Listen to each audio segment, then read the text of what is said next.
Hi, I am Kate. Hi, I am James. We are from IBM Academy of Technology. The most popular social media sites, Facebook, Instagram, and WhatsApp, have been forced offline in a major global blackout. It's one of the longest outages, already lasting several hours, and Facebook's share price has plummeted by nearly 5%. It's not known what's caused the problems or when they'll be fixed. Our consumer We do not want this type of situations, right? Then we have to do availability or resilience test thoroughly of our system. Here in our workshop we will learn how to do that with a very simple but robust demo using IBM Openshift platform's readily available operators and Opensys Chaos toolkit. Organizations are moving from monolith to microservice-based architecture. They are facing with challenges to manage the complex interactions between distributed instances. Traditional communication process within virtualized environment don't rely with the microservices world. Now to manage this full thing, developer has to write the communication management logic for every service. They have to write configuration management service too. They need dynamic routing to manage traffic flow to services. Handling service migration and upgradation introduces extra effort to do traffic manage routing logic, which needs more logic to be written in application code. All these activities add complexity and dependency issues to the code base. This kills a lot of time from developer who should only concentrate on business logic delivery writing application code. IBM Red Hat Openshift Service Mesh brings behavioral approach and operational control over the service communication traffic. It provides continuous framework for connecting, securing, and monitoring containerized application inside OpenShift. Built on open source istio, Openshift Service Mesh provides a control plane which manages this traffic control without changing the application code. With Service Mesh, this traffic management is language agnostic. It becomes so easier to develop and run distributed architecture, whether they are monolith, mini or microservices. IBM Openshift Service Mesh also provides a greater understanding by providing tracer methodologies to follow those running applications. Tracing shows how a single request flows, though different application components. Visualization shows how they are being managed by Service Mesh and how traffic is flowing, though the service components. Enterprises get a policy-driven way of managing logic and traffic using this IBM Openshift Service Mesh capabilities. Now application developers can focus more on writing business logic rather than tracing the traffics and how the services are interconnecting to each other.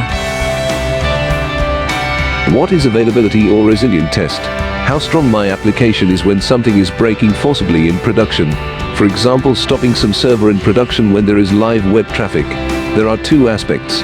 I will create such architecture that my system never gets a downtime. And other ways, there should be downtime. That is inevitable. But we have to optimize and handle that. Now using chaos engineering we can say, it is true that faults are inevitable, but we can be prepared for that, ensure other things are not broken due to that fault. Chaos engineering is the discipline of experimenting on a software system in production in order to build confidence in the system's capability to withstand turbulent and unexpected conditions.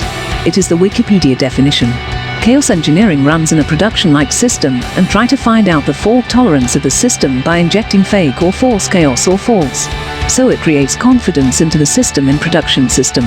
In our workshop we will deploy a microservice app, install all the required elements for chaos engineering, use IBM Openshift Service Mesh to track the traffic's application availability with tracers and visualizers like Grafana, Kiali and Chija to complete our test.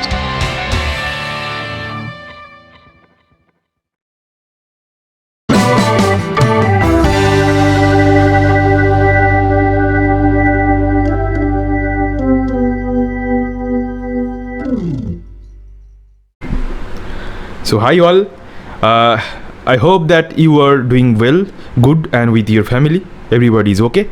So in Prevail 2021 workshop, we are here on the availability track. So I hope that you have already gone through the video, introductory video, and you enjoyed it. And we know right now that why we are going to take this course, that availability track course of this Prevail 2021 workshop. And I hope that you will enjoy it, the full journey will enjoy it. I am Showman, and in the next part of this video you will meet my friend and colleague Shikha. So we both will drive you towards the orientation of how you will be actually deploying and what are the theoretical part and what are the deep dives of availability testing today. So just to talk about it, to start the conversation, just few days back, there was a tremendous mishap happened to the social networking websites, that it broken down, that everything got collapsed. So nothing to do that time. So it took like more time than normal situation to make it up again. So let's deep dive without going delay. So first, what is basically availability testing? Availability means I will test that my system is going to be available in every situation, right? This is the expectation. Highly available system.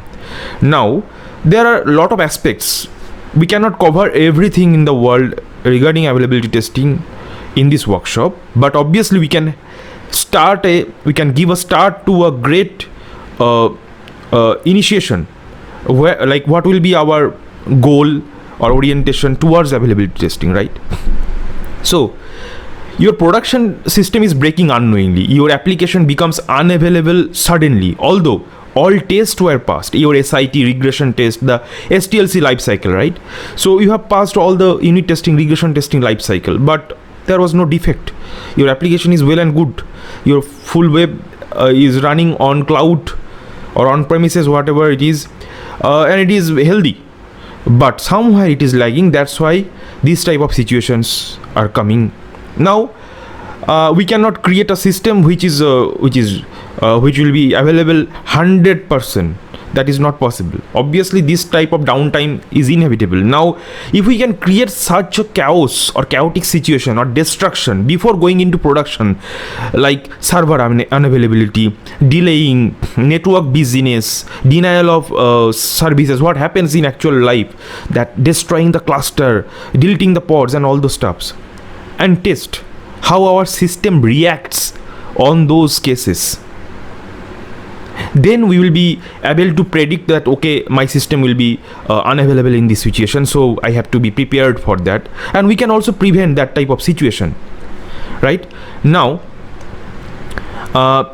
this can be done using an engineering. There is a competency for that is called chaos engineering, that we are going to learn here. Not only chaos engineering, we are also learning Openshift Service Mesh. I am coming into that before. So let's clarify that this whole video will be of two parts. Basically, one that I am taking right now, that is deep diving on the theories of availability testing, resilience testing, chaos toolkits and chaos monkey, all the stuffs like chaos engineering, and how we'll be leveraging the IBM Red Hat Openshift platform, their service mesh, Openshift Service Mesh, to capture all those stuffs and the matrices, right? So we will leverage IBM platform, IBM Openshift cluster, and use the open source chaos toolkit or chaos engineering and marry them up to get the most out of it. Now this can be done using chaos engineering, right? So this makes the application confident to handle the turbulent situation, right? Sorry for that, turbulent situation, right? Now so some examples. So what happens when some downstream application is too much busy with lot of traffic, like your application is giving some input to a downstream application, and the downstream application is too much busy with lot of traffic, then what will happen? What happens when there are some time delay between two microservices, right? There are communication delay in your application. What will happen? Obviously the user interaction will be delayed, there will be like buffering and all those stuffs. What happens if due to some vacation in some data center, right, some cluster is unavailable? What happens when some node is not available? So we can see that these are the faults or assaults or kind of situations, case studies, scenarios where we see that these are the actual test area which we do not test in traditional testing. That's why availability test came here. Now we can do one or all of the explosions or faults just right now we told, like pod explosions, denial of service, network explosion, cluster explosion, downstream application traffic busyness, all those stuffs we can apply one by one, or we can do all the explosions together. These are called experiments. So all experiments are not applicable for everybody.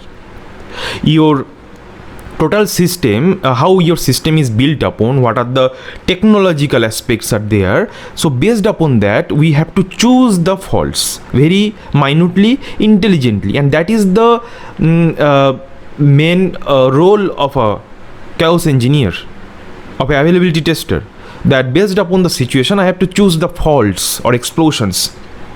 These are called experiments. All experiments are not applicable for everybody, right? Now in this workshop, in this theory class, we will try to learn today how to choose and why to choose which tool or which experiment for availability test or chaos engineering we should use based upon our requirement, right? Obviously based upon our requirement. So we start with making a steady state hypothesis that how my system will behave when I will apply those experiments on it.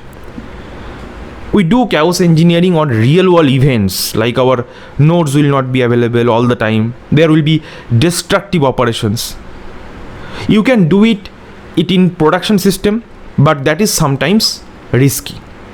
But that is the best practice to actually see the process, because that time the traffic is available. Correct? So chaos engineering, we obviously are saying not do not try it on production, but okay, that is the best practice. You should try it on production and see that it is handling your traffic properly or not. But for a safer side, you can do it on a pre-production system also. Now run continuously and periodically. Don't do it randomly. It is saying that chaos engineering, but you will not be then tackle it, or you will not be track it. You have to report it also. You have to maintain a report sheet also. So continuously or periodically, a particular time of the day, you do this operation.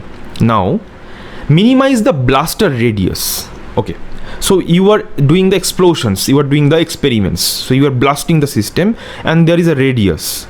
So you can try all the experiments together. So that will be the radius will be huge. But you have to optimize, then you have to improvise, or you have to optimize the radius of the blast and identify where the blast is needed in your whole system. So this was the part, like how the best practices and all. Now what are the first step of doing a chaos experiment? The first step is confirming the steady state hypothesis. So what is steady state hypothesis? Means I have to do a hypothesis that when this microservice M1 is running, M2 is running, this data is getting fetched and all this stuffs, the health API is okay. So these are the checklist, so that I can say my system is doing very well in production. So that is called steady state hypothesis. I know which is the state of my system, which is called as steady. So don't do chaos engineering on like non-steady or unsteady system. Always do a chaos engineering on steady state system. Now what are the chaos experiment checklist? Checklists, there are some couple of checklists that. So first we have already done the steady state hypothesis, that's okay. Now terminate an instance of the app. An instance you are running, so one instance you terminate, in one HTTP instance you terminate. Partially terminate the network. Increase the latency of the microservice response. Denial of service attack, DOS attack. This is a real-time attack basically. Hackers also do it. So DOS attack. Now the last aspect is, so these are the checklist. Now last aspect is inside Kubernetes cluster or outside Kubernetes cluster. In this workshop we will do inside Kubernetes cluster. So there are also possibility to target a Kubernetes cluster. You have a kubeconfig file with you of the targeted Kubernetes cluster, and you apply your chaos engineering on the targeted Kubernetes cluster. So inside or outside. So that is also an approach needed to be taken. Depending upon client specification or based upon your experience, you can choose it. So we will show you how to do the targeted and how to do the inside. Now which tool to choose? That's a very big question. So IBM Openshift, Red Hat Openshift Service Mesh, that will be there with us.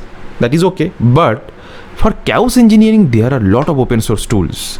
Not only open source, there are tools, various tools in the market. Which one to choose? Let's analyze one by one. So obviously go for open source. Do not spend money on it. So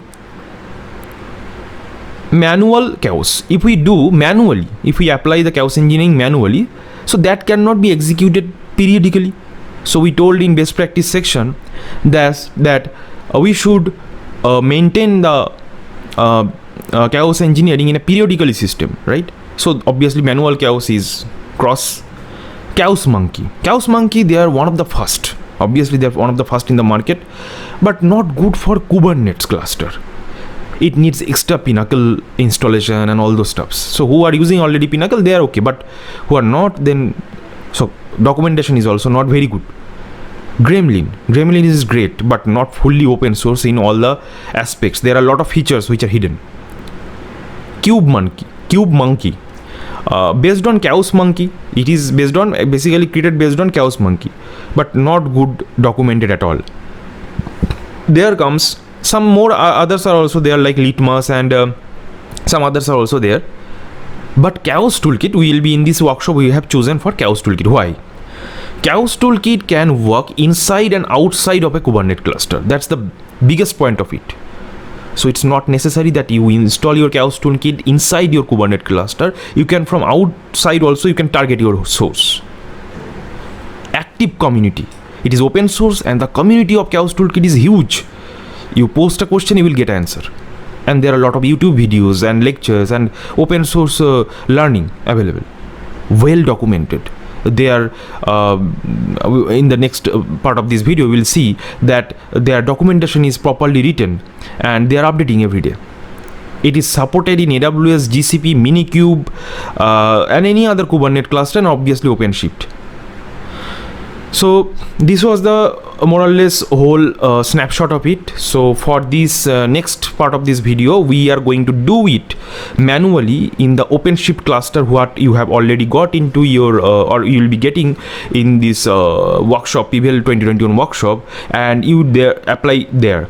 You can try it at your home also, in locally. So there you will be needing so for example, for this workshop, you will need an IBM cloud account with OpenShift cluster that you will get, and you will need a Git account obviously. And if you are trying it at home in Windows, then Git Bash. For other aspects, for Git operations, you need that particular software. kubectl, Minikube, Docker Desktop, EKS, all those stuffs are needed. Python 3 and pip are needed for pip installation. But here in this workshop, we are providing you the platform also, so you can try all these stuffs without thinking whether your computer supports it or not, because you are doing everything on the cloud. It can be done on the on-premises also, right? So we'll host in the next part of the video, we are going to see, we will host a microservice based application and then do the assaults or run those chaos experiments on it. Now before deploying that application, we will make the OpenShift service mesh ready as a sidecar, so that the application's nature of dropping the availability, how it is available or unavailable, not available, those graphs basically we will be able to see on the dashboard. A very beautiful dashboard for anybody can see and understand that. So without delaying, let's jump into the session for hands-on. And after that, my friend Shikha will introduce you to a very advanced level of shell scripting, where you will be seeing the automation of this full process, which we are going to see just right now. I will show you the manual process of deploying it. After that, Shikha will show you that how this full process can be scripted in a shell script manner, right? So so that you can run the shell script and automatically all the steps will be done. We don't have to do it manually, but for learning purpose you will be doing it by manually first, and then you can try that shell script to deploy everything on the cloud, and you can sit back and relax, or whatever you choose. If you want to see the demo process and you just directly go and run the shell script, that is also okay. But if you want to make it more comfortable with you, then you can try it manually and then deploy all the stuffs, then also see how the shell scripting is done. So So let's go into the system from here, front camera to my system desktop share. Okay, thank you. Okay, so let's begin. So we are talking about how OpenShift Service Mesh is using the istio. Underlying thing is the istio open source. Okay, now to understand the full thing, first of all, we would like to know what is microservice, right? Some of you might be already knowing what is microservice, some of you might not be knowing, but let's discuss it on high level. Microservices are small functions, very small, tiny mini functions which are responsible for a particular job. Okay, so if you type in Google and search for what is microservice, so you will be able to understand that what is microservice. So microservices are like, microservices also known as the microservice architecture is an architecture style for structure and application as a collection of services that are highly maintainable and testable.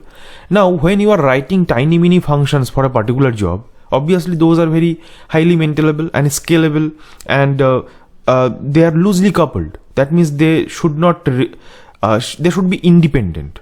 Like, you have to write the microservices in such a way that they are not very tightly coupled with each other. Then that system will collapse. Independently deployable, you can reuse that microservice into some other some other application. Let's take an example. You have a bookstore, and that bookstore has lot of type of functions. People can search for catalogs, people can buy some books from there, people can share the books among them, they can give review to the books, to the authors, and etc. So all these stuffs you can do by writing just a very small number of functions, or one function at all. Also whatever technology you take, Java, Spring Boot, or other stuffs like Node.js, .NET, whatever technology you take. Another way is you could write this all the functions in a distinct manner with the tiny mini services. Those will be called microservices. For example, for search the catalog, you have written a function called search catalog. For sharing the book, share book. For buying the book, buy book. And also in more granular way, for giving the review service, like that. So you have lot of small functions with you, so those are called microservices.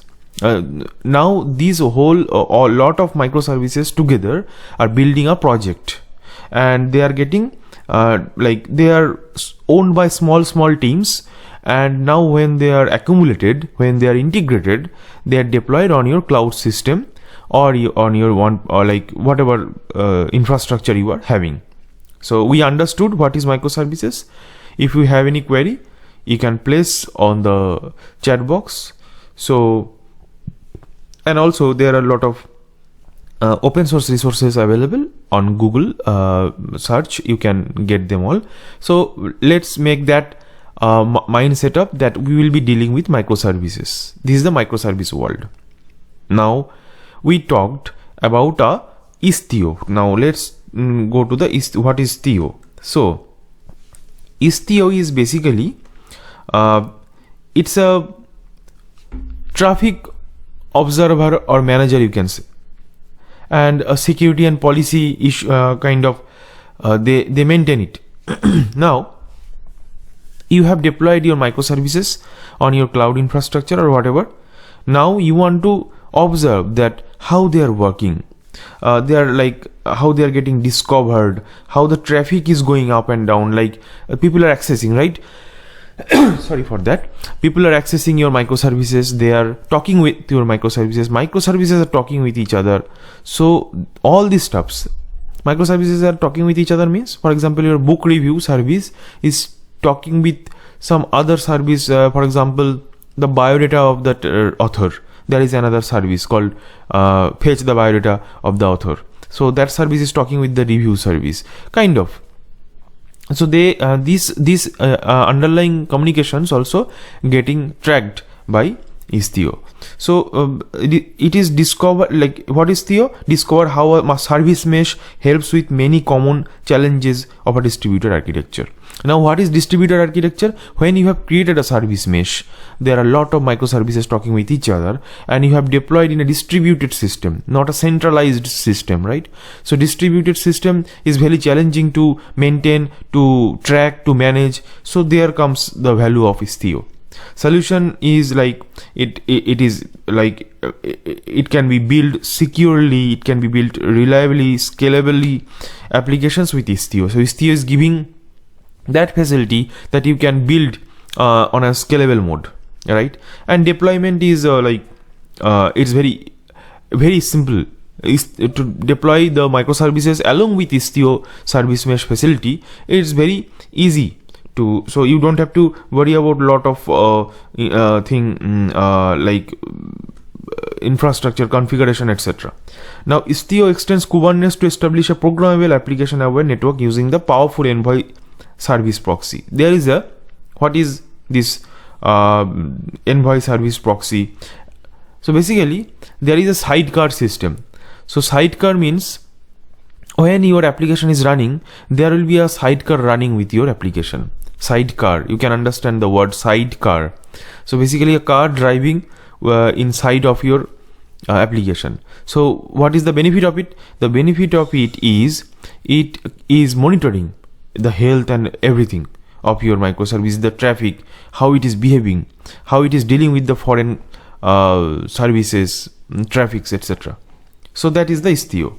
Now if we move to Openshift Service Mesh, let's understand the components, then we will be diving into the actual implementation. So Openshift Service Mesh, actually it's a behavioral insight and operational control over your networked microservices in a service mesh. With Red Hat Openshift Service Mesh, you can connect, secure and monitor microservices in your Openshift container platform environment.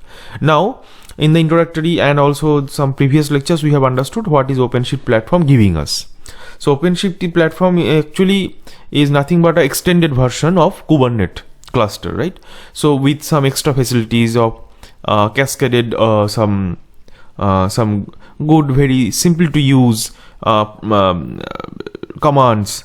So using those, we can create our containerized platform system. So when we create a microservice based application, we should obviously deploy it using some containerized system like Openshift, and there comes this Red Hat Openshift Service Mesh, which is a template, which is a ready-made thing in Openshift. It is providing you that is depending upon the Istio Service Mesh. So what is the working principle? Just right now you are hearing about Istio Service Mesh.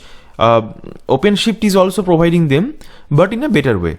It has some components. When you are deploying Openshift Service Mesh, it has already some components, and they are creating the envoy proxy for your microservice application and the sidecar. Okay, so what is Openshift service service mesh is giving to you? That is, it is discovery, load balancing, service to service, authentication, failure recovery matrices, and monitoring. So these are the facilities. Now how it actually works? So a service mesh architecture.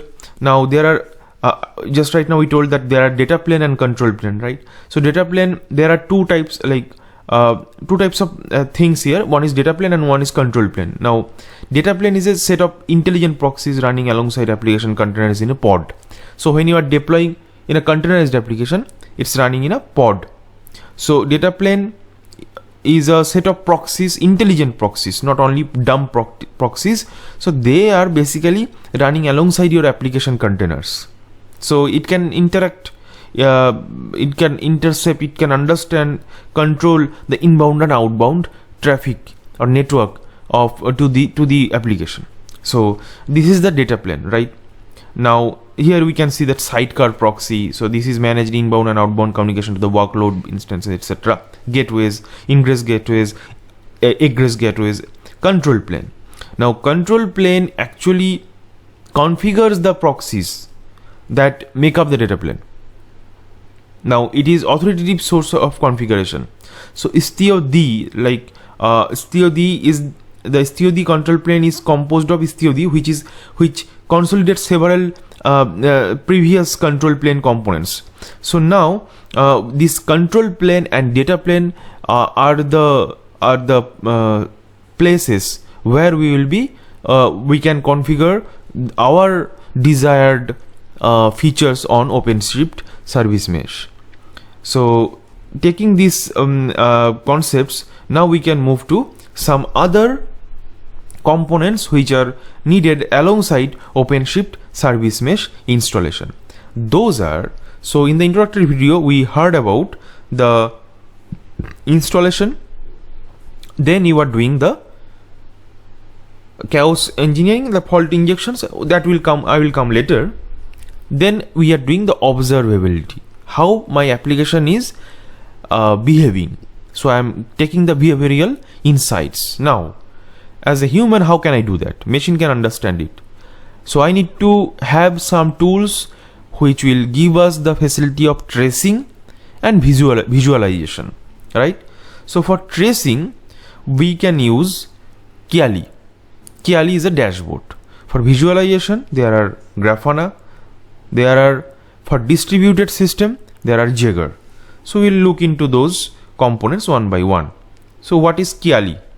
So basically Kiali is this is the console for istio service mesh, right? So it is a manage, visualize, validate, the troubleshoot your mesh. So you can see your topology of your service communication. You can quickly identify the health issues. You can examine the detailed log matrices. And now overall you will be actually tracing them.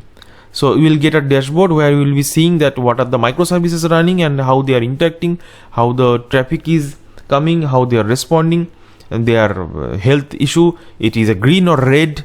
All those stuffs we will be getting from Kiali dashboard. Then comes the Jaeger. So Jaeger is basically, as we can see, as on the ground, microservice practitioners are quickly realizing the majority of operational problems that arise from moving to distributed architecture, right, are ultimately grounded in two cases: networking and observability. So when you move from centralized to a distributed system, so networking and observability, you will not be able to track manually. So Jaeger comes into that place, that when my microservice is deployed in a distributed architecture, then how people are interacting with that microservice and how it is getting resolved, how the traffic is flowing. So all those stuffs we will be able to see from Jaeger. And Grafana is a generic dashboard which gives us the facility. It is all are open source. Whatever we are talking right now, all are open source. So it is giving us the facility to integrate with lot of other applications. So how my microservices are giving error, some percentage of error, or availability is 0 or 100 or 90, whatever, those matrices it will be showing to us. So these are the whole components we will be dealing with in this application.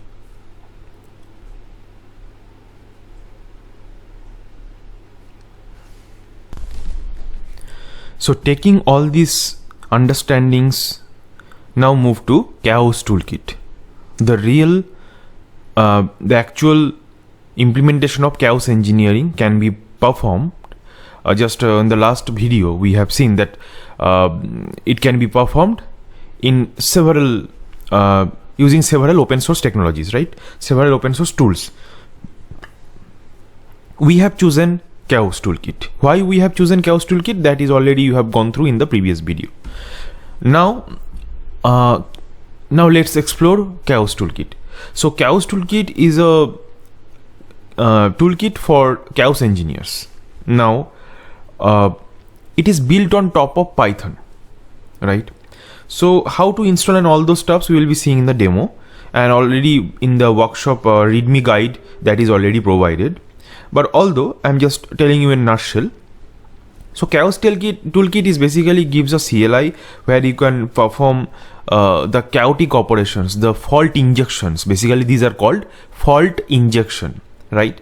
So after we create the environment, the configuration setup, like we have to install Python 3, not 2, Python version 3 into our system, and we have to activate that particular environment of chaos toolkit and then we have to install the chaos toolkit, check that whether it is properly installed or not, and then we can go for the other extensions. Just right now I'm not showing that, but we will be showing in the demo. We have seen in the previous lecture that chaos toolkit can be applied on the targeted system from the external environment or within the environment. That means within the Kubernetes cluster. So there is a chaos toolkit Kubernetes extension also of it. Now, how it basically runs, like how it does the operations. So when you deploy an application with OpenShift Service Mesh and the app is very healthy, all the microservices are talking with each other, that's okay. Now chaos as a third-party toolkit, what it will do, it will explore the potential weaknesses of your application. That means weaknesses means, for example, you have a database service running and you have a front-end service running. Now from the front-end service, the database service is talking with each other with some microservices, and chaos toolkit finds some potential weakness there, that due to that, if we push some delay into it, your full system may crash, your user experience may get hampered. So there chaos toolkit will do the processes. So let's go one by one. First is steady state hypothesis. So defining the steady state of your application. So how can we define that steady state? For example, my this service are up. Service 1, 2, 3 and 4 are up.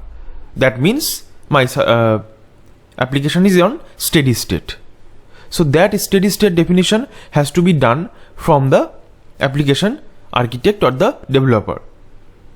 Now we will be declaring some experiments.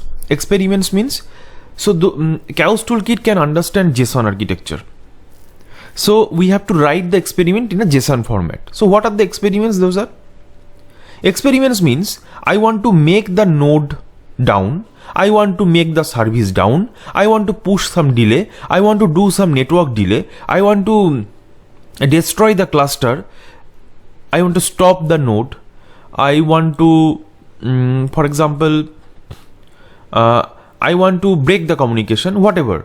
Like this type of, these are called experiments. So we have to write those experiments into a JSON like format like this. I want to restart a service after every 100 millisecond or whatever like that. So if this type of assaults or turbulent situations happens, then how my system reacts, then how the other microservice which is depending upon this microservice, how it is reacting. If one pod is down, whether my cluster is making another pod up and running within a very short span of time or not, how my cluster is doing. So all these steps to check that, we write these experiments in chaos toolkit. Then we run these experiments. Run the experiment. Now when we run this experiment, this type of command we use, chaos run experiment.json or whatever. Then it checks the steady state first. Then it runs the probes. These are called probes or fault injections. Then if any rollback it is needed, then it does the rollback.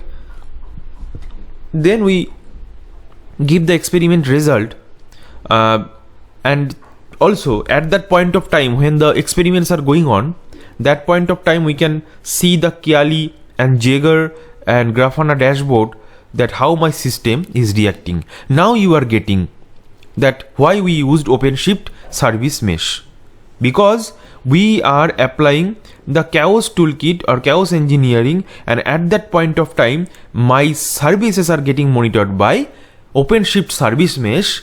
So whenever the experiments are running, the OpenShift Service Mesh along with this Kiali, Jaeger and all those stuffs, they are monitoring my application's health. The availability is 100% or 90%, whatever, that is getting measured by all the other components. So this is the very basic fundamental of chaos engineering, what we are learning in this workshop right now. So after this workshop, obviously IBM would like that the students who are learning from here, you will be obviously experimenting with this chaos toolkit in your home. Now, a chaos toolkit is adaptable to not only this OpenShift cluster, like any Kubernetes cluster, it can be deployed on Minikube also in your home computer. In GCP, anybody is using Google Cloud, they can also go there. AWS, so it is adaptable to all those stuffs. So you can see the documentation, their documentation is very good. EC2 instance, how to run the chaos toolkit on EC2 instances. So these are the facilities here.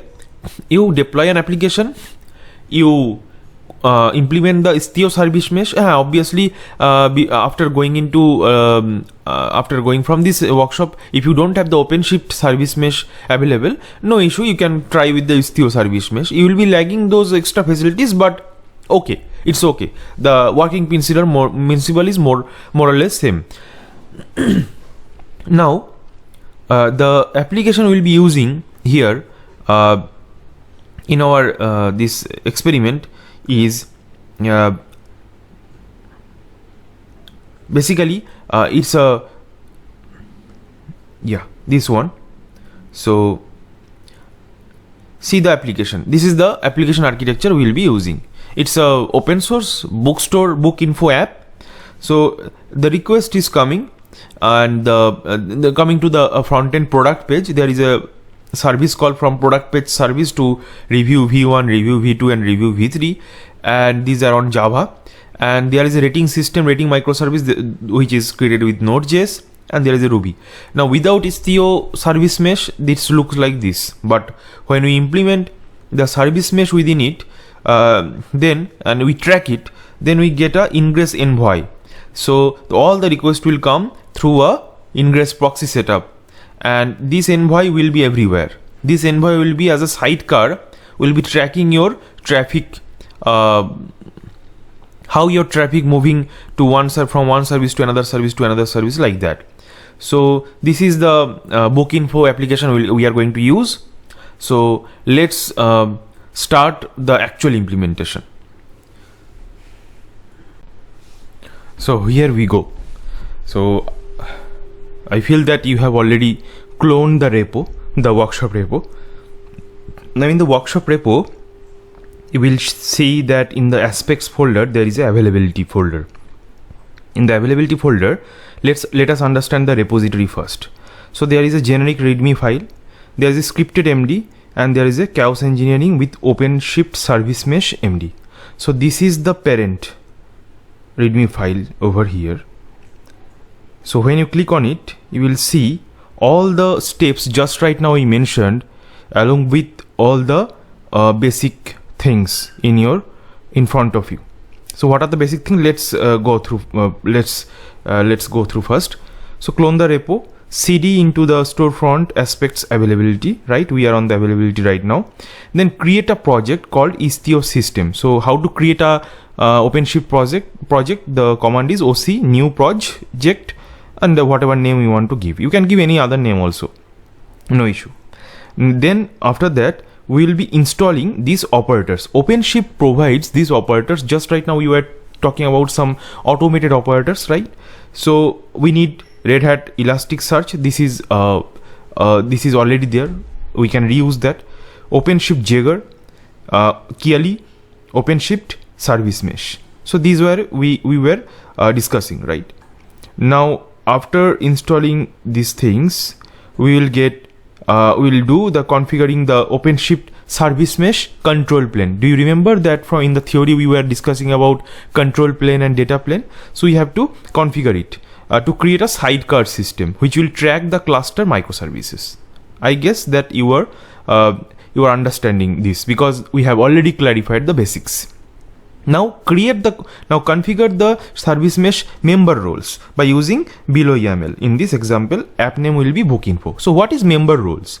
Now OpenShift service mesh will be tracking which members. So book info, we have mentioned here in the spec, you can see book info.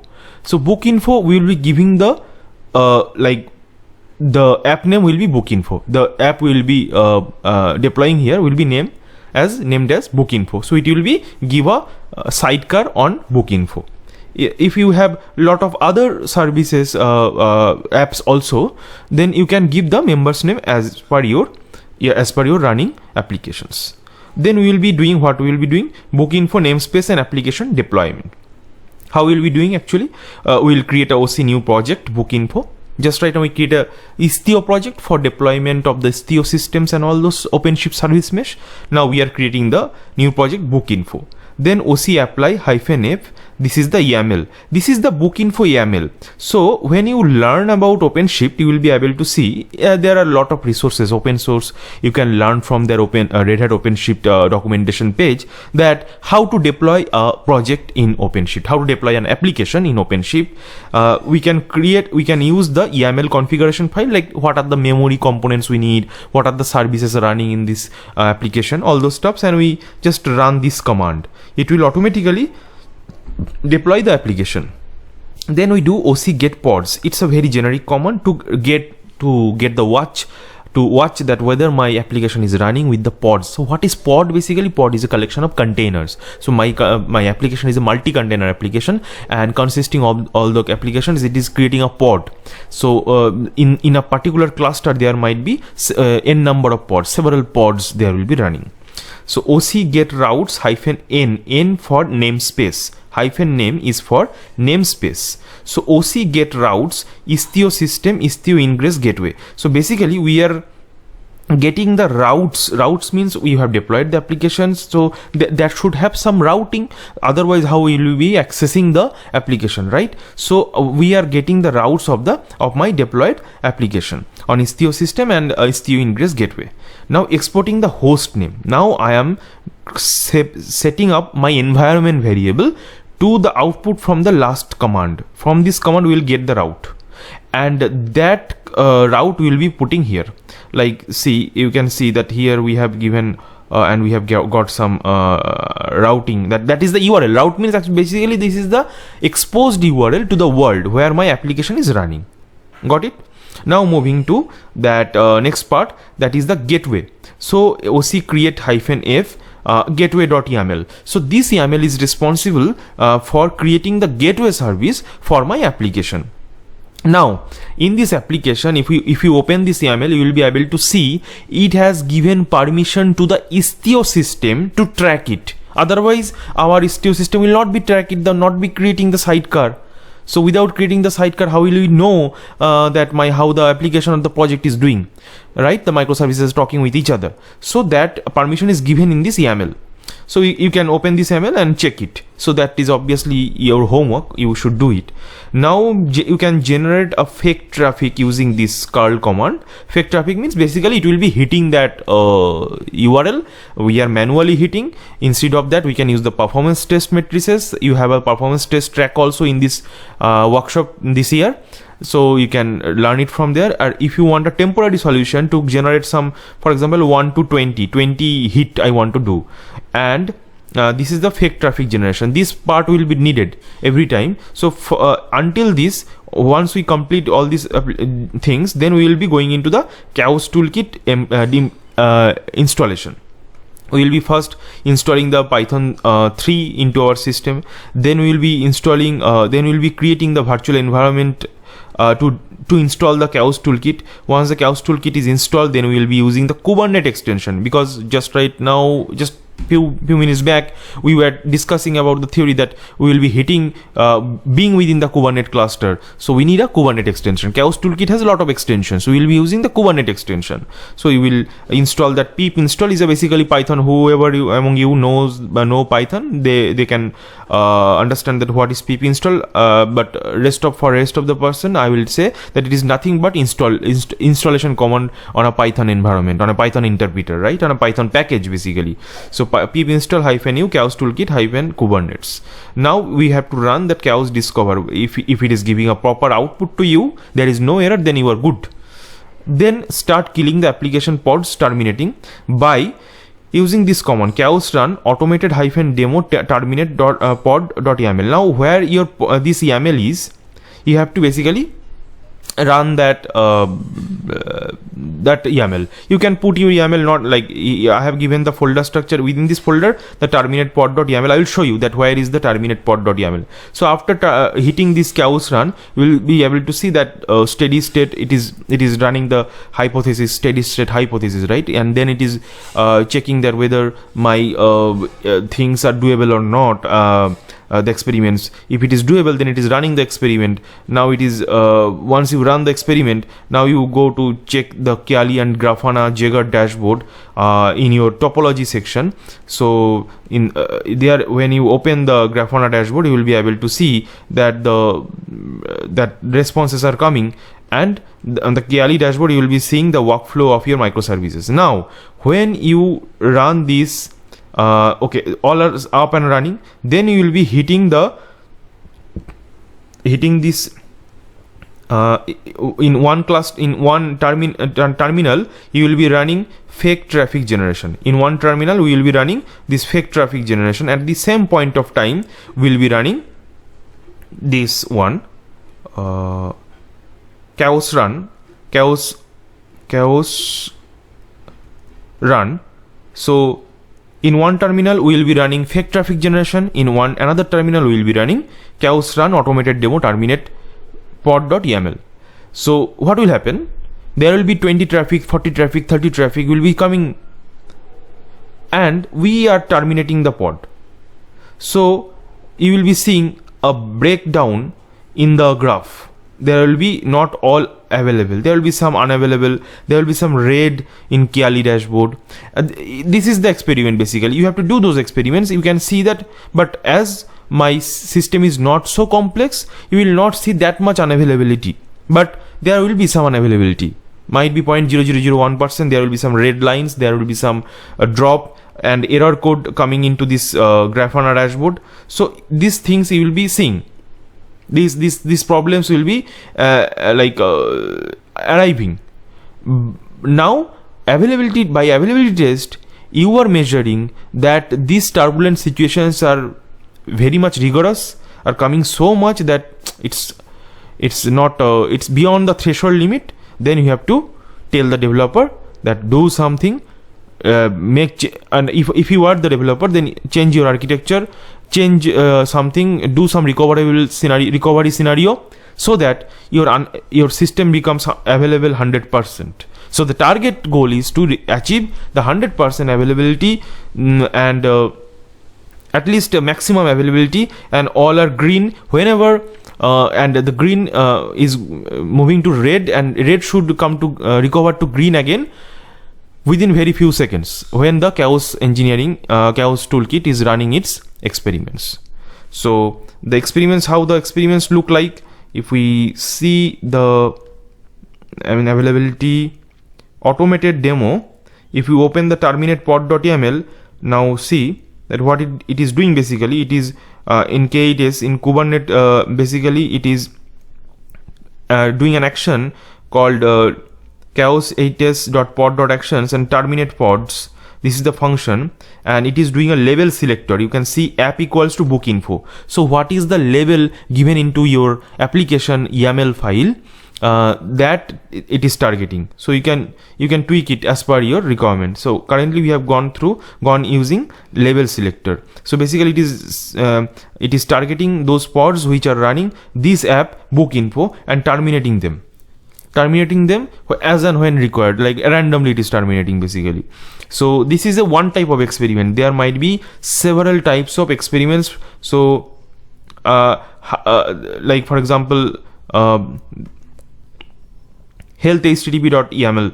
So basically it will make down the HTTP services, HTTP instances. So we terminate an instance of the application, not the whole pod, an instance of the application. So there might be several type of availability test or the chaos engineering basically we can do. But to start with the hello world type of situation, we should use the terminate pod. So let's terminate the pod and see that whether my application is getting available within a short span of time. If it is not, then my system is not in good architecture, I have to restructure, I have to re-architect my system. So let's move to the next section.